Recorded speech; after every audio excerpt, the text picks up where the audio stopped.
Pelajarannya banyak banget karena ini emang seumur hidup ngerasain banjir. Di kampung saya pun belum pernah ngerasain kayak gitu. Hikmahnya itu bener-bener seandainya dulu itu ya, kalau orang kena musibah ternyata kayak gini rasanya.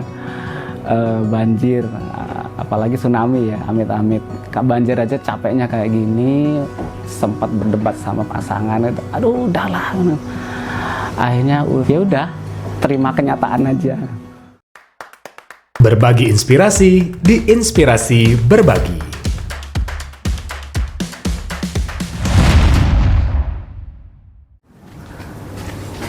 Assalamualaikum warahmatullahi wabarakatuh. Halo Sobat Inspirasi, ketemu lagi kita di Inspirasi Berbagi. Sobat Inspirasi, kita akan jalan-jalan ke Ubung dan Pasar Bali, kemana kita akan bertemu Mas Sun Haji, pemilik dari Gaya Hidup Sunbag, yaitu produsen dari paper bag dan juga lainnya. Seperti apa sih kisah beliau yang ternyata beliau juga menjadi salah satu korban banjir yang sangat luar biasa yang terjadi di tanggal 10 September 2025 di Bali, dan itu menjadi bencana nasional. Seperti apa beliau melewatinya, seperti apa beliau juga akhirnya bisa menemukan makna keluarga dan persahabatan. Selengkapnya kita akan saksikan bersama-sama hanya di Inspirasi Berbagi. Selamat menyaksikan. Assalamualaikum warahmatullahi wabarakatuh. Hai Sobat Inspirasi, perkenalkan nama saya Sun Haji. Saya biasa dipanggil Aji atau boleh Sun, bebas. Saya seorang ayah dari 3 anak dan 1 istri. Usaha saya bernama Gaya Hidup Sunbag, berlokasi di Ubung, yaitu produsen pembuatan paper bag dari medium sampai besar. Usaha saya di bidang pembuatan paper bag, salah satu vendor untuk hotel, restoran ataupun kafe di Bali yang sudah berdiri dari tahun 2017 sampai sekarang. Alhamdulillah masih berjalan. Waktu itu kan dini hari ya. Waktu itu dini hari jam 2 malam itu, kurang lebih jam 2 malam itu ada dengar orang minta tolong. Nah itu baru bangun dan itu ternyata banjir. Nah keluarlah itu, buka gerbang, mikirku itu sama seperti dulu-dulu, paling nggak naik gitu kan, media jalannya itu kan agak naik gitu. Mikirku paling nggak naik, paling sampai di bawah aja. Set, ternyata naik karena tembok dari sungai itu jebol. Nah setelah itu baru dah kenaikan itu cepet banget airnya, dan sampai di depan pintu gerbang itu cepet dia naik gitu ke rumah. Nah itu kepanikan di situ, panik bengong, jadi nggak tahu mau ngapain. Masuk aja tiba-tiba, ya udah keluarga saya suruh naik ke atas karena emang ada lantai atas tuh ya. Nah tiba-tiba air semakin naik sampai ke lutut. Habis itu ada tetangga bilang suruh naik ke atas kan, karena lima rumah di atas saya itu selamat, jadi disuruh ngungsi ke sana. Nah aku balik lagi ke dalam, tak suruh turun lagi. Jadi turun sebenarnya nggak sempet kepikiran mau nyelamatin apa, ngeblank aja. Jadi naikin anak-anak dulu. Udah habis itu apa nih yang bisa diselamatin? Ternyata HP-ku yang tenggelam. Nggak kepikiran di situ. Udah, jadi fokusnya nutup gerbang. Gimana caranya biar barang itu nggak keluar. Jadi bolak-balik itu naik pagar itu. Naik dari loncat pagar itu, apa yang bisa dianuin, balik lagi ke kamar. Udah sampai segini. Lihat kanan kiri apa yang bisa diselamatin, lihat lemari kok kayak mau ambruk. Jadi di sana itu ada kakak sama surat-surat penting itu. Yang terselamatkan itu sih. Motor juga saya naikin ke atas karena emang tetangga masih dalam panik itu, dia bilang naikin mas. Baru setengah roda itu dinaikin. Mikirnya nggak naik, jadi semua barang-barang yang udah di packing itu tak taruh di situ aja, nggak tak naikin ke lantai 2. Di lantai 2 sebenarnya udah ada di sana, jadi tiap udah barang ada, tak naikin. Waktu itu emang mikirnya nggak sampai meluap ke rumah kan, jadi nggak ada kepikiran untuk menaikin barang selain capek ya jam segitu. Saya lakukan waktu itu air yang udah sampai setengah pagar itu kan di saya itu segini. Jadi cuma bolak-balik lompat pagar itu sih yang bisa saya selamatin.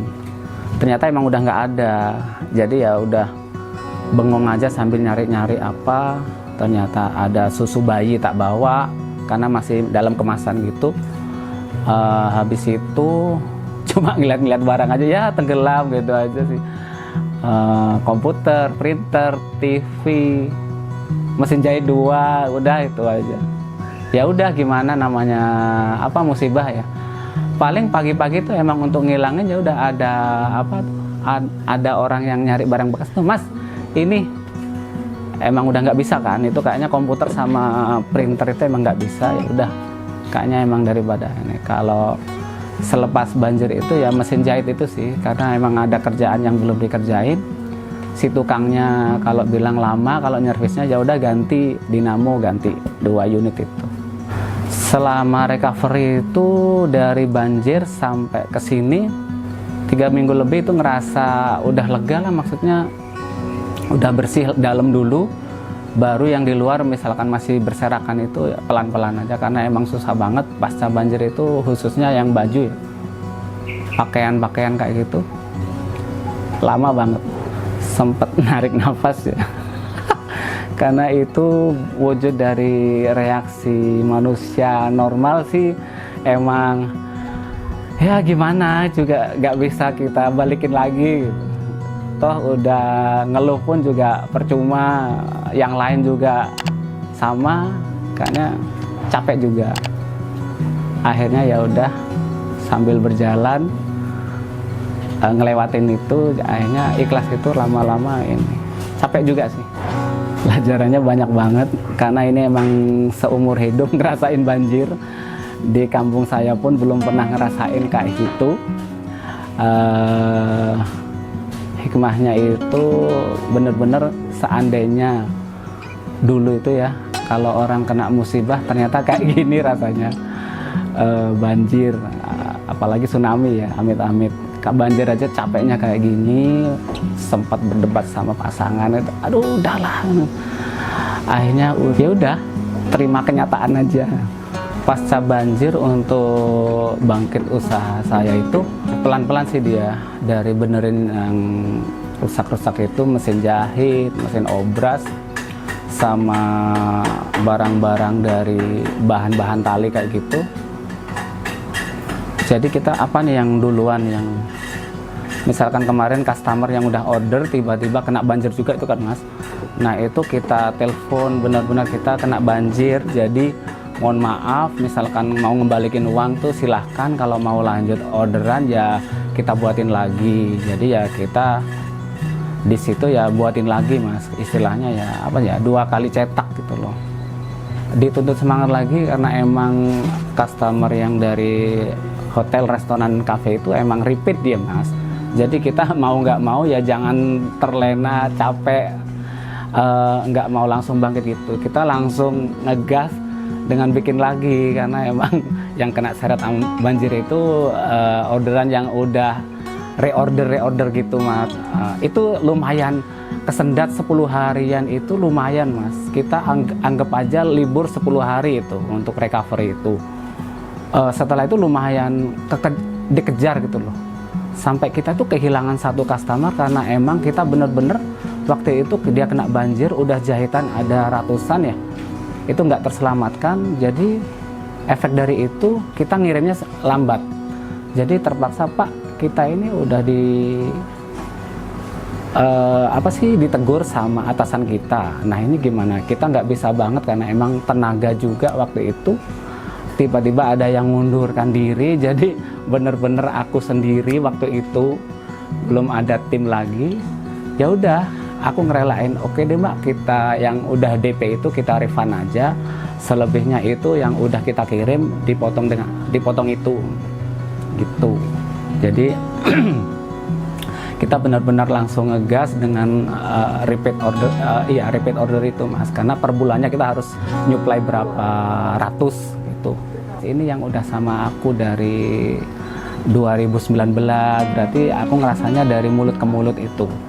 Selain itu juga karena kita mencoba untuk menekan ego kita, misalkan kita melayanin dia dengan kemauan dia, desain dia itu kita seperti apa. Pokoknya menekan ego kita untuk para customer itu. Karena memang pasarnya itu sekarang kayak gitu ya Mas, kita harus melayani benar-benar customer itu dengan tanpa di atas dia gitu istilahnya. Mencoba untuk apa yang dia mau, kita untuk mewujudkan itu. Untuk pengiriman juga kita mencoba untuk fleksibel. Nah di situ kadang aku pernah guyonan sama customer itu, karena emang seperti udah kayak teman sih kalau sama adminnya customer itu, sampai tak guyonin gini, nggak ada loh selain Sunbag itu 24 jam kita ngirim, sama malam kan kata. Kadang kalau Horeca itu Mas nggak peduli, dia mau Pak malam itu kayak barang habis, masa ya udah kita kirim, entah itu pakai ojol atau gimana, itu rata-rata pakai ojol Mas. Ya itu malam itu sampai tak guyonin, mana ada selain Sunbag bisa 24 jam kita kirim, ketawa dia. Kebiasaan kita kerja, jadi selama kerja yang aku rasa itu 16 tahun ikut orang itu di bidang itu aja Mas, jadi kayak habit gitu loh. Jadi mutusin untuk membuat Sunbag itu karena emang di tempat kerja itu kebiasaan customer dari tamu itu bisa bikin paper bag enggak. Nah si bos ini bilang iya, walaupun timnya itu belum bisa. Ya udah itu tantangannya di situ. Lingkungan keberanian untuk membuka usaha itu saya akui, saya tipenya emang mendang-mending, mikir-mikir, karena emang waktu itu udah berkeluarga, jadi apa udah bisa untuk pondasi nih usaha yang kita anuin. Jadi di bos terakhir ini udah tahu kita di rumah udah ngerjain ini, because bos yang terakhir udah tahu posisiku di rumah juga ngerjain side job yang aku punya tanpa mengganggu kerjaan yang di tempat kerja itu. Jadi bos ini yang terakhir tahu sama tahu, itu yang buat saya jadi lebih fleksibel waktunya Mas. Emang mentok banget itu jam kerja sama jam di rumah, emang nggak bisa bentrok. Kayaknya ini emang sudah saatnya aku resign, dan itu pun resign ditahan 1 tahun Mas, karena memang untuk nyari istilah katanya atasan saya itu nyari penggantiku. Jadi aku ditahan 1 tahun, dan setelah itu baru resign bikin Sunbag ini. Salah satu hal yang menyenangkan dari usaha yang saya bangun ini yaitu bisa membantu para ibu-ibu untuk bisa membantu ekonomi suaminya, yaitu dengan kerja paruh waktu istilahnya kan, borongan tanpa terikat waktu, jadi dibawa ke rumahnya. Yaitu sih SDM-nya Sunbag itu para ibu-ibu, fleksibel waktunya, bisa antar jemput anak sekolah, dan bisa membantu ekonomi suaminya. Dan di situ saya mikir pertama saya sempat pesimis karena apakah SDM-nya Sunbag ini ke depan akan ada, berhubung anak-anak zaman sekarang tuh Mas hampir dulu pernah ada dan itu nggak konsisten dia. Saya kepikiran ini SDM Sunbag ini kayaknya orang tua-tua akan punah atau gimana. Tapi setelah saya lalui terus kesini itu saya optimis, SDM emak-emak itu selalu ada regenerasi. Itu ada, ternyata selama anak zaman sekarang udah menikah dan punya kebutuhan keluarga, dia tuh mau kerja di rumah dan pokoknya ada tujuan dia kerja karena memang udah mempunyai satu keluarga. Dan itu generasi sekarang Mas, itu ada sekarang di Sunbag, ibu-ibu muda dan itu punya tanggung jawab untuk mengerjakan itu. Kalau masih muda itu rata-rata masih belum ada konsisten ngerjain.